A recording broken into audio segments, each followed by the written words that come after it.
kusta masih ada di sekitar kita. Indonesia saat ini masih menempati posisi ketiga di dunia jumlah penderita kusta terbanyak. Yuk, belajar tentang kusta di Kulit Sehat with Dokla.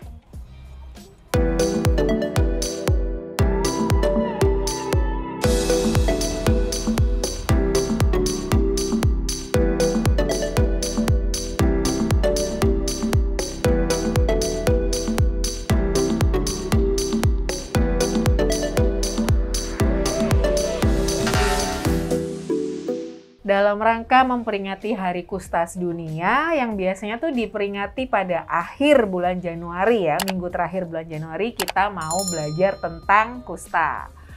Ini ada Dokter Agita sama Dokter Kaori, mereka lagi stase infeksi ini di divisi saya.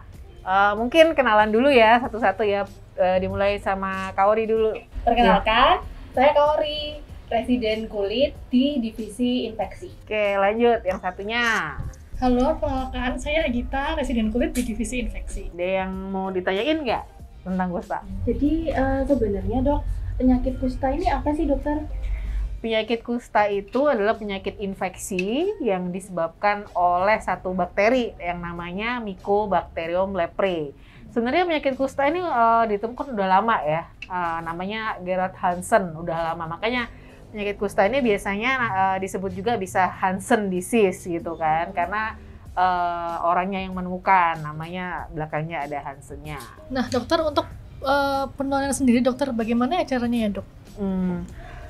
Jadi cara penularannya tuh sebenarnya nggak yang kalau misalnya bersalaman gitu langsung kontak kulit itu langsung terinfeksi gitu, nggak. Dia tuh harus butuh kontak erat yang lama. Biasanya kalau kontak erat yang lama itu adalah biasanya suami istri ya, atau keluarga satu rumah, itu juga bisa, atau hidup atau bekerja di daerah tertentu yang endemik kusta, artinya orang kustanya banyak gitu, endemik kusta. Misalnya kalau di Jawa itu di daerah Tapal Kuda tuh ya, tahu kan?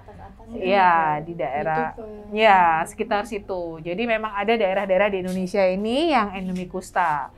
Itu juga merupakan kalau kita tinggal di sana itu kita bisa tertular gitu. Jadi nggak cuma sekedar kontak fisik gitu aja. Gitu. Jadi jangan khawatir. Makanya kan sering kusta ini stigma gitu loh. Jadi kalau udah orang kena kusta kan dianggapnya kan sekarang kan kutukan, terus kemudian mereka nggak mau deket kita. Dan kantor pun misalnya mereka juga nggak mau menerima gitu loh. Jadi orang-orang yang terinfeksi penyakit ini, padahal penyakit ini tuh bisa disembuhkan gitu. Jadi tugas kita sekarang itu eliminasi kusta, maksudnya menghilangkan penyakitnya juga, jangan menghilangkan stigma juga atau perbedaan terhadap orangnya gitu, biar nggak dibeda-bedakan dan dia juga bisa diterima di masyarakat. Terus kalau gejalanya penyakit kusta sendiri ini seperti apa ya dok? Iya. Gejalanya tuh emang bisa macem-macem ya, kayak kita kan di kulit ya, kalau Kaori sama Gita sih masih belum lama. Jadi gejala di kulit itu kan mesti kulitnya merah gitu ya.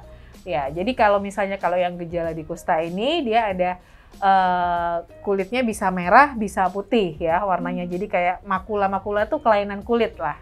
Kelainan kulit, bercak gitu, bercak merah, terus kemudian dia biasanya bercaknya mati rasa. Ya. Terus kemudian biasanya kalau diobati, misalnya nih diobati sebagai ini alergi nih gitu ya, tuh nggak sembuh-sembuh lama gitu tuh kita curiga. Terus kemudian ada mati rasanya gitu. Makanya kan kalau pemeriksaan kusta itu kan sangat banyak ya. Pemeriksaan kusta nggak cuma dilihat, ditanya-tanyain selesai, tapi banyak banget kan. Yang pertama itu kita setelah tanya udah berapa lama, biasanya kita periksa sensoris dia raba itu loh. Bisa pakai air panas dingin atau apa, nanti ada caranya sendiri. Biasanya dokter-dokter sudah bisa sih itu.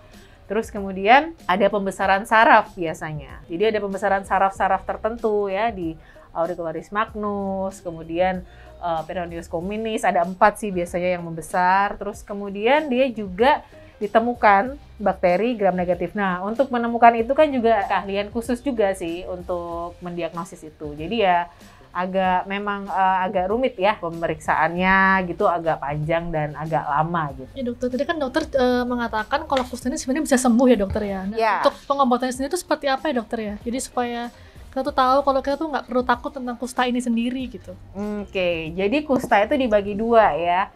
Yang menurut WHO itu ada yang pausibasiler sama multibasiler, dan obatnya pun gratis kan ya, gratis. Jadi dia cuman perlu diagnosis, terus kemudian kita berikan obatnya. Jadi pengobatan itu lama. Jadi kayak yang pausibasiler itu 6 bulan, kalau yang multibasiler itu 1 tahun ya, 12 bulan. Jadi pasien bisa bosen biasanya. Ya, pasien bisa bosen. Nah, itu apa yang harus tugasnya dokter untuk mengingatkan. Nanti biasanya tiap bulan dia ke kontrol. Nah, itu juga dilihat tanda-tanda, misalnya ada saraf agak sakit, linu, itu juga kita harus aware atau waspada ya, bisa terjadi reaksi kusta, dan itu kan agak ada ringan, ada sedang, ada berat. Nah, dokter, tadi kan sudah disebutkan bahwa kusta ini sebenarnya bisa disembuhkan walaupun perlu waktu yang agak lama ya, Dok ya. Nah, kira-kira kalau misalnya nih pasiennya malas untuk berobat, dokter, capek untuk berobat, kira-kira apakah dampak yang bisa timbul, Dok? Oke, jadi dampak yang bisa timbul itu memang cukup cukup, kalau dia terasa secara fisik ya, dia bisa aja kecacatan. Jadi tangannya itu bisa kohen ya. Jadi takutnya itu ke arah sana, ke arah kecacatan itu, Jadi makanya biar mereka supaya tetap bekerja, jangan sampai ada jatuh ke kecacatan itu gitu loh. Itu efek-efeknya sih biasanya. Oh iya, terus ciri-cirinya tuh ada yang ini, biasanya alisnya ini rontok, kayak madarosis. Jadi bukan dikerik, tapi emang dia rontok dengan sendirinya. Itu makanya kalau kusta ini yang paling betul itu dia diagnosis dininya, jangan telat, itu yang penting ya, jangan sampai jatuh ke arah sana gitu. Nah dokter, selain penyembuhan juga ada pencegahan dokter biasanya. Nah, apakah kusta ini ada vaksinnya atau seperti apa untuk mencegah kusta ini sendiri, dokter? Oke. Vaksin sih belum ditemukan ya, tapi kita dulu kan udah pernah BCG ya. Jadi ada penelitian yang menyebutkan kalau pernah divaksin BCG itu sudah bisa untuk sekalian melindungi terhadap penyakit kusta ini, kan sama kan, Mycobacterium tuberculosis, Mycobacterium leprae ya gitu. Yang terakhir sih seperti itu, tapi ilmuwan masih sih untuk menemukan vaksin lepra ini, karena kan ya kok masih banyak gitu kan ya, tapi memang di negara-negara tertentu ya, nomor 1 India senenganku ya tuh, nomor 2 Brazil, memang banyak banget dia Brazil, yang nomor 3 Indonesia gitu. Terkait dengan kondisi dari kusta di Indonesia saat ini, kira-kira apa ya, Dok, yang ingin dicapai mungkin dalam waktu dekat terkait dengan pengeliminasian kusta di Indonesia? Ya, gitu, Dok. Oke. Jadi tagline kusta ya, Hari Kusta Sedunia untuk yang saat ini kan, temukan kasus, periksa kontaknya, dan obati sampai tuntas untuk mencapai eliminasi kusta.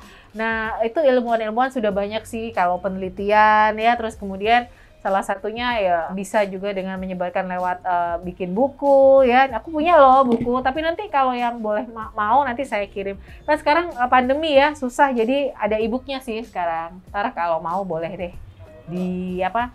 dikirim dikirim komen atau mungkin DM lewat media sosial. Oke, jadi kesimpulannya, kusta adalah penyakit infeksi yang masih ada di sekitar kita, tapi bisa disembuhkan. Jadi, kalau ada yang kena kusta, tidak boleh distigma atau tidak boleh dikucilkan. Oke, mungkin sekarang pesan-pesan nih dari Dokter Agita sama Dokter Kaori untuk Hari Kusta Sedunia.